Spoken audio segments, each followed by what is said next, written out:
Aujourd'hui, on vous parle de Great Western Argentine.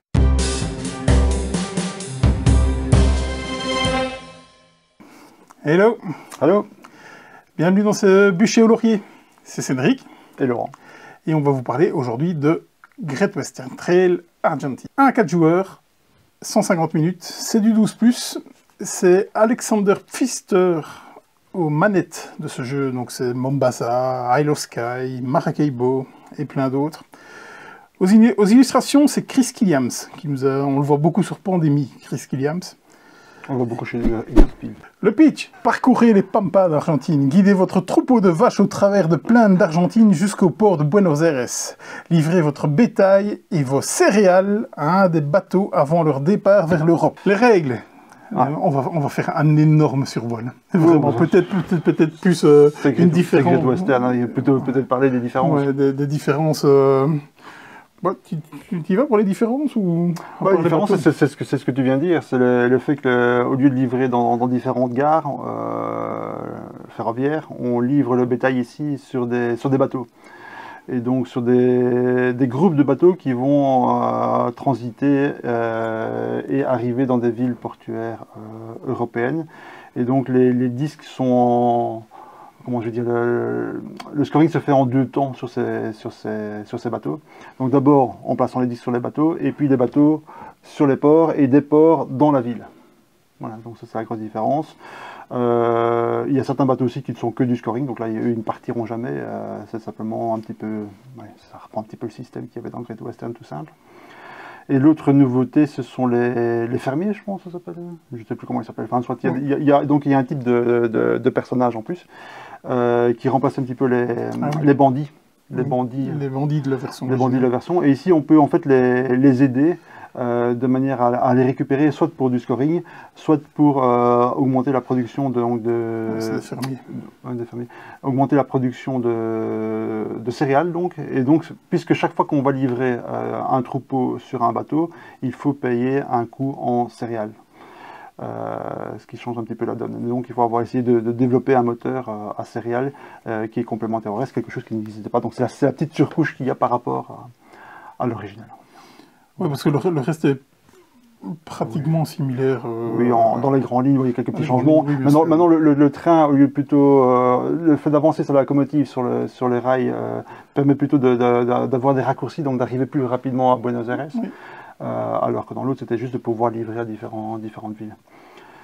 Ça change quand même pas mal la donne, oui. mais le fond, l'ADN, c'est Great Western. Hein. Ceux qui ont aimé le premier aimeront le deuxième, ceux qui n'ont pas aimé le premier n'aimeraient probablement pas celui-ci non plus. Au niveau du ou des twists, le scoring en 2 temps des bateaux, mais alors ce qui fait que la locomotive vous permet d'arriver un poil plus vite à Buenos Aires et donc potentiellement accélérer très fort la partie et peut-être laisser des joueurs derrière avec un scoring en moins.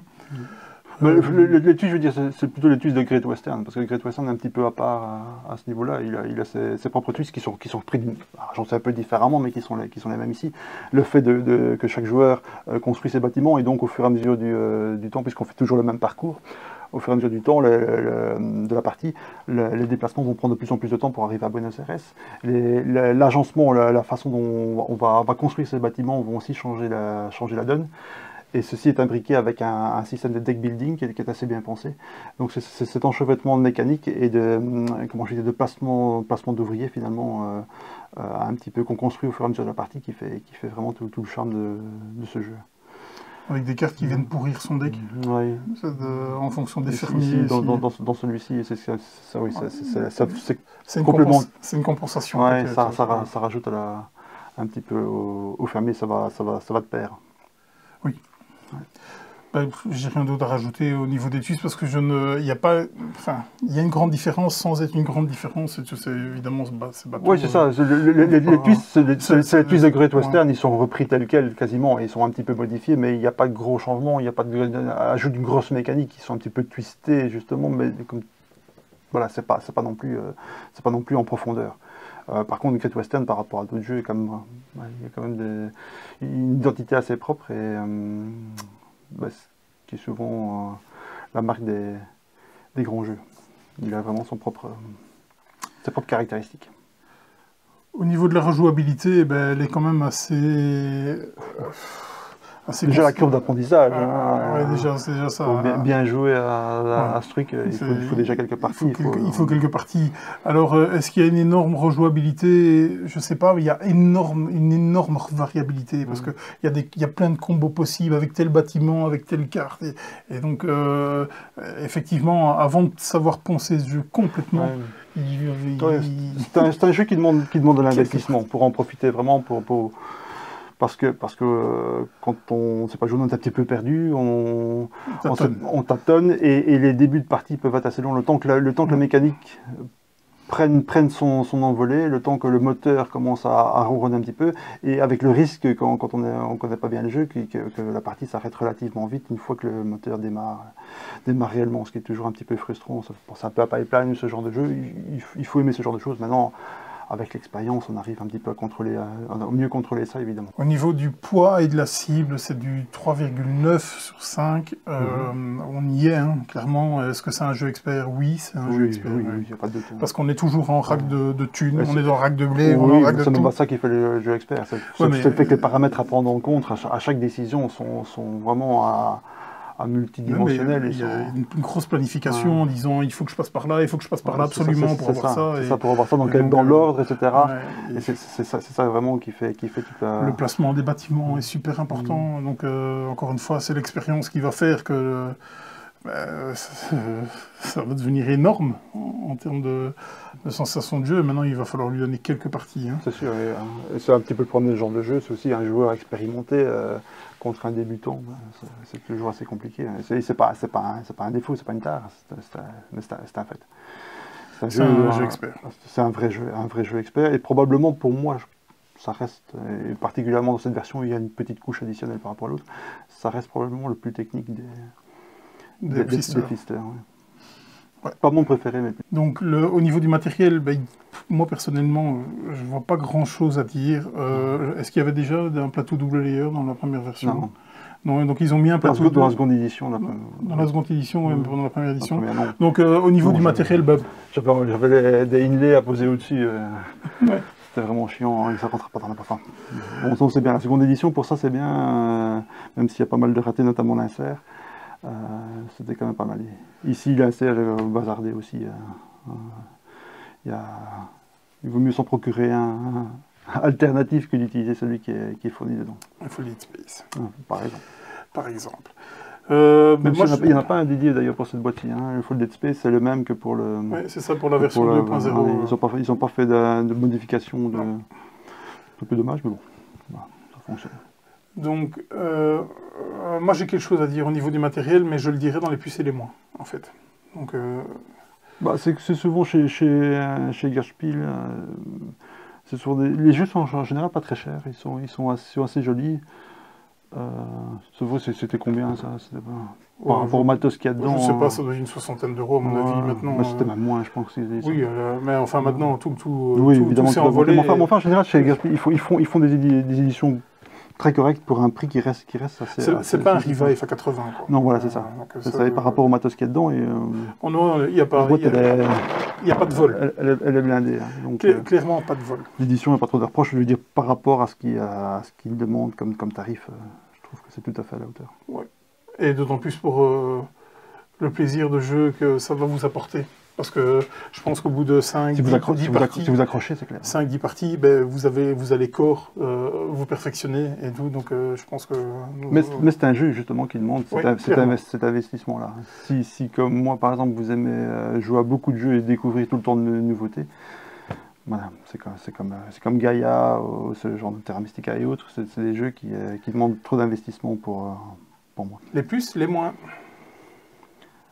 Les plus, j'ai pas vraiment de moins. J'ai un petit peu ce qu'on a déjà dit, le côté un petit peu laborieux au départ, surtout quand on sait pas jouer. La mécanique est un peu lente. C'est un peu lent pour avoir, ça peut être un peu frustrant au début. Sinon, répétitif. Même répétitif, oui.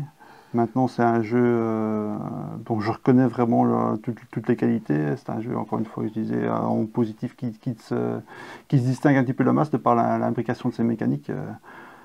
Pour moi, par exemple, on parle toujours de la Lacerda. Pour moi, allez, je veux dire, en termes de game design, pour moi, on est un cran au-dessus ici de la Lacerda de par la façon dont les mécaniques sont imbriquées, leurs implications les unes dans les autres.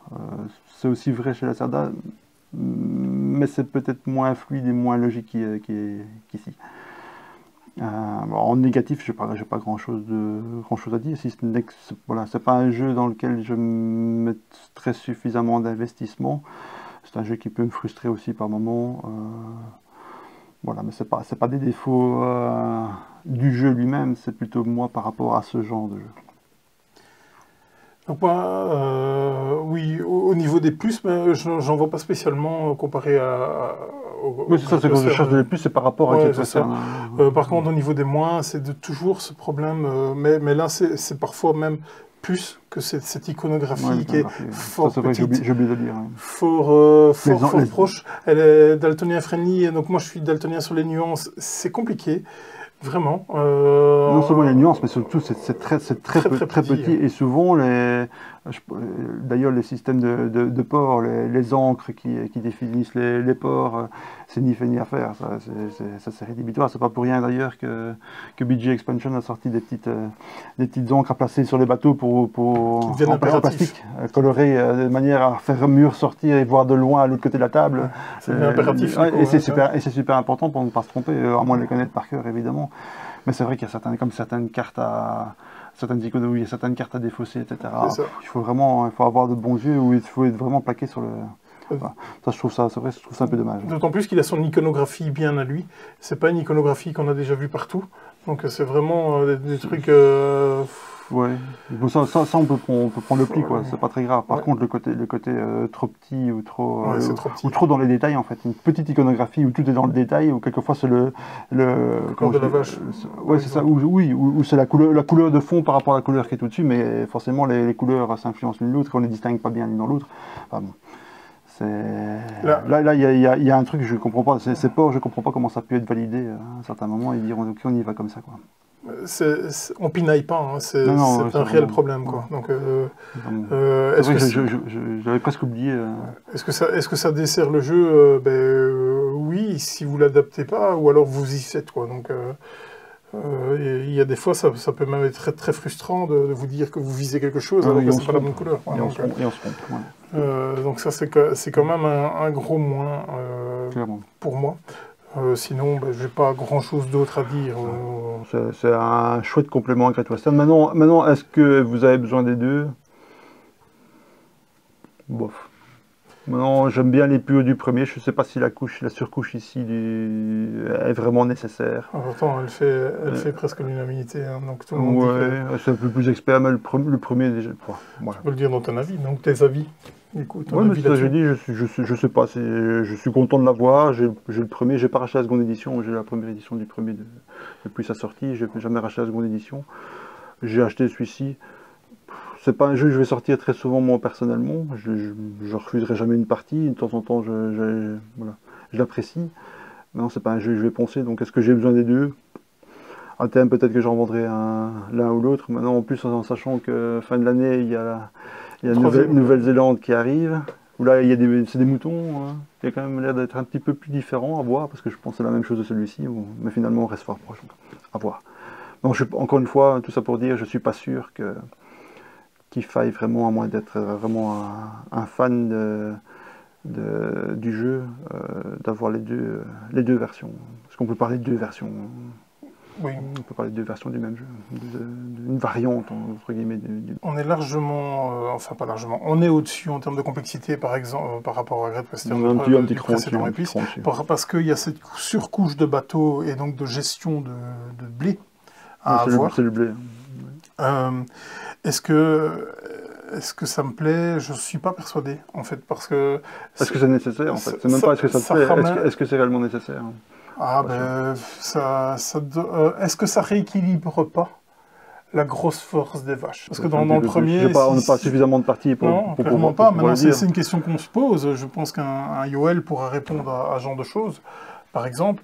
Parce que moi, j'avais quand même l'impression dans le premier que si on se passait un peu des vaches, c'était un peu compliqué de se battre pour la victoire. Tandis qu'ici... il faut beaucoup d'expérience. Oui, ben oui. Ouais, Tandis qu'ici, ben, toi, tu t'es concentré sur les vaches, je me suis concentré sur autre chose. J'ai un peu nivelé, je me suis peut-être pas assez perfectionné, mais malgré tout, on a un scoring fort proche. Donc, est-ce que ça rééquilibre pas ce problème de vaches? Ceux qui ont beaucoup de parties le diront. Encore une fois, Yoel va certainement répondre à cette question. Et donc, cette frustration vient, peut-être, n'est pas spécialement de la frustration positive. Donc, il y a énormément de choses à gérer. Déjà pour avoir, dans le Great Western, on était souvent ric-rac au niveau de la thune et tout ça, et là on se retrouve au niveau ric-rac au niveau de la thune et du blé. Donc, même si on arrive à avoir, au fur et à mesure du temps... Oui, on met ces moteurs en place, bien sûr, évidemment. Mais c'est vrai qu'au début, encore une fois, peut-être que ça rend aussi ça encore un petit peu plus laborieux. Encore. Et peut-être encore un peu plus lent, en fait. Peut-être, oui. Il y a longtemps que j'ai pu jouer au premier, donc moi j'y ai joué il n'y a pas si longtemps que ça. Et donc, moi j'ai l'ancienne version, ouais, qui n'a pas de solo. Dans la 2.0, il me semble qu'il y a un solo. Possible. Et dans celle-ci, il y a un solo. Donc, est-ce que quelque chose me ferait basculer? Ce serait ça.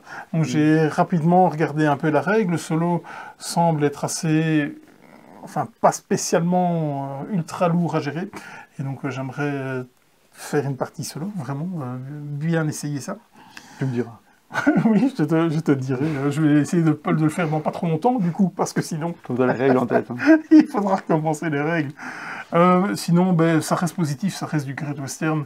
Mais moi, au niveau de ma sensation, quand j'ai rejoué à Great Western, j'avais joué à Great Western il y a très très longtemps, au tout début qu'il était sorti, et ça m'avait pas plu tant que ça. J'avais pas l'expérience que j'ai maintenant, mais j'avais vraiment du mal avec l'iconographie, et donc Mombasa restait pour moi le meilleur fister avec Isle of Skye, par exemple, que j'aime beaucoup. Quand j'avais rejoué à Great Western, là, je m'étais dit, ok, là il vient quand même combattre Mombasa, parce qu'il y a souvent, c'est souvent ces deux-là qui ressortent en disant, moi c'est... Ça peut une question de goût. Hein. Oui, clairement. Moi je préfère Mombasa. Et donc dans celui-là, après la partie, il n'y a pas photo. Il n'y a pas photo, c'est Mombasa. Donc tant que j'avais dans l'ancienne version, je me remettais en... Mombasa A4. A4, oui, bien sûr. Oui. C'est important parce que Mombasa A2 joue à Great Western. Ah oui, clairement. Donc peut-être lui, justement, il a peut-être un peu plus de force au niveau de sa modularité dans le nombre de joueurs. Parce que Mombasa A2, faites pas ça. Surtout même pas avec les automas qu'ils ont refait dans la nouvelle version de Skymine. Maintenant, moi je m'autant jouer à Maracaibo A2, par exemple. Oui. Moi personnellement. Il est plus satisfaisant, on fait plus de choses. Mais c'est purement une question de goût. Celui-ci est plus technique, plus expert. Bon, bûcher, laurier? Bah, objectivement, c'est impossible que ce soit un bûcher. Mais clairement. Mais clairement. Moi, encore une fois, je suis pas le plus grand au fou de ce jeu, mais je reconnais que c'est un grand jeu. Et voilà, si vous aimez le genre, c'est un jeu à avoir dans sa collection, clairement. Donc, voilà. C'est un laurier sans équivoque. Oui, je suis tout à fait d'accord. Et comme tu as souvent la parole juste, tu as bien dit que celui qui n'aimait pas un Great Western, c'est pas celui-là qui va vous remettre dans le droit chemin.